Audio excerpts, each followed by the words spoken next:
शुरू करूँ? तो मैं शुरू एक ख्याल से ही करना चाहूँगी, जैसे मैं अक्सर करती हूँ, कि ख्वाहिशों की पटरियाँ धड़कने लगी हैं, ख्वाहिशों की पटरियाँ धड़कने लगी हैं, लगता है ज़िंदगी दौड़ी चली आ रही है, लगता है ज़िंदगी दौड़ी चली आ रही है। इसके बाद मैंने 2 शेर लिखे थे, शेर लिखने की कोशिश की थी कि मुझे सबसे बेहतर जादुओं में, इसमें 2 शब्द आएंगे, एक तिलिस्म और एक अफजल। तिलिस्म का मतलब होता है जादू और अफजल का मतलब होता है द बेस्ट, जो सबसे अच्छा हो। तो सबसे बेहतर जादुओं में बेहतरीन एक तिलिस्म किया था, मुझे अफजल तोहफा माने मेरी रूह को एक जिस्म दिया था। कि सबसे बेहतर जादुओं में बेहतरीन एक तिलिस्म किया था, मुझे अफजल तोहफा माने मेरी रूह को एक जिस्म दिया था। जिस्म को इंसान बनाने जो भी ज़रूरी था जिस्म को, जिस्म को इंसान बनाने जो भी ज़रूरी था जिस्म को, बेहतरीन दूसरे तोहफे में अब्बा ने फिर वही इल्म दिया था, अब्बा ने फिर वही इल्म दिया था। और आखिरी जो हम एक तोहफ़ा दे सकते हैं उसके लिए कि आखिर फिर एक तोहफे में खुद को एक जीवन का, आखिरी फिर एक तोहफे में खुद को एक जीवन का अनुभव देकर अलग मैंने एक आज़ाद रूह से जिस्म किया था, एक आज़ाद रूह से जिस्म किया था। धन्यवाद। तो मैं उर्दू में ज़्यादा लिखती नहीं हूँ, मैं हिंदी में लिखने की कोशिश करती हूँ। धन्यवाद। तो मैं इसके बाद चलाना चाहूँगी, ये जीवन का चक्र मैंने इसको लिया था कि 5 वर्षीय मैं हफ्तों छुट्टियाँ मनाकर नानी के घर से लौटती थी, रोते बिलखते ना जाने की जिद करती। 10 वर्षीय मैं अपनी किताबें समेट कर किराए का मकान बदलती, नए मकान में जाने का एहसास लिए। 17 वर्षीय मैं पढ़ाई और सपने भर कर 2 की शेयरिंग में रहती, घर से दूर एक दुनिया बसाने की उम्मीद में। 21 वर्षीय मैं थोड़ा स्वार्थी होते हुए नानी के साथ रहती, नौकरी और पढ़ाई में तालमेल बिठाते हुए। 25 वर्षीय मैं नानी से कहती होने तैयार, निकलते नानी को छोटे घर से निकालते हुए। और 90 वर्षीय नानी सालों प्यार जताकर रोते बिलखते ना जाने की जिद करती, याद दिलाती।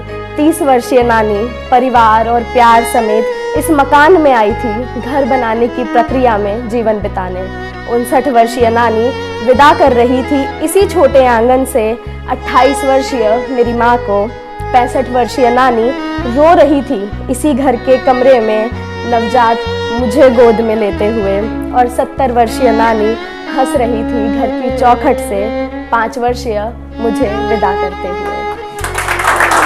तो शुक्रिया। इसके बाद एक कविता है, वो मैं सुनाना चाहूँगी। ये है कि मैं क्या चाहती हूँ उसको लेकर, कि कैसे लम्हे चाहती हूँ मैं, आँखों से भरे जिनके हंसते चेहरे, आँखें और आंसू दिखा सकूँ दुनिया को मेरे चश्मे से। और जब मन चाहे पलके मूंद कर छिपा लूँ वो सब बारीकियाँ जो मेरी असलियत बता दें। या फिर कानों से भरे जिनके ठहाके और रुदन सुना सकूं दुनिया को मेरी आवाज़ से। और जब मन चाहे आवाज़ दबाकर छिपा लूँ वो सब बारीकियाँ जो मेरी असलियत बता दें। या शायद नाक से भरे जिनके व्यंजनों और जिस्मों की खुशबू सूंघा सकूं दुनिया को मेरी नाक से।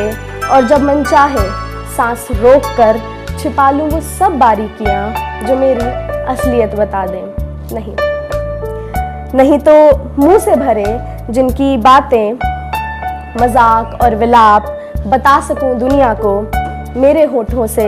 और जब मन चाहे दोनों होठ चिपका कर छिपा लूँ वो सब बारीकियाँ जो मेरी असलियत बता दें। नहीं, मैं ऐसा कोई लम्हा नहीं चाहती। मैं चाहती हूँ ऐसे लम्हे जिनके हंसते चेहरे बता सके मेरे होठ, जिनके आंसू दिखा सके मेरी आँखें, जिनके ठहाके सुना सके मेरा मुंह, जिनका रुदन जता सके मेरी आवाज़, जिनकी खुशबू सूंघा सके मेरी पलकें। और जब सब बंद हो जाए तो खामोशी में वो सब बारीकियाँ बता दे मेरी असलियत।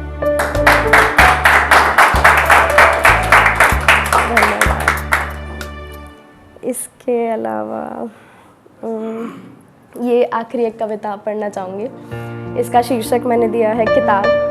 कि 12 वर्ष हुए मेरी 12वीं कक्षा की भाषा किताब के सफ़े नंबर 144 पर मैंने तुम्हारा नाम लिखकर ऐसे मिटाया था कि कोई ना पढ़ सके।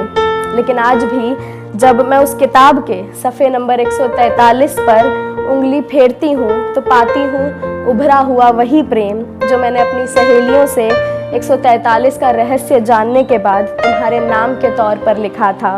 वही नाम जिसके प्रेम से आज भी उभरी नहीं मैं।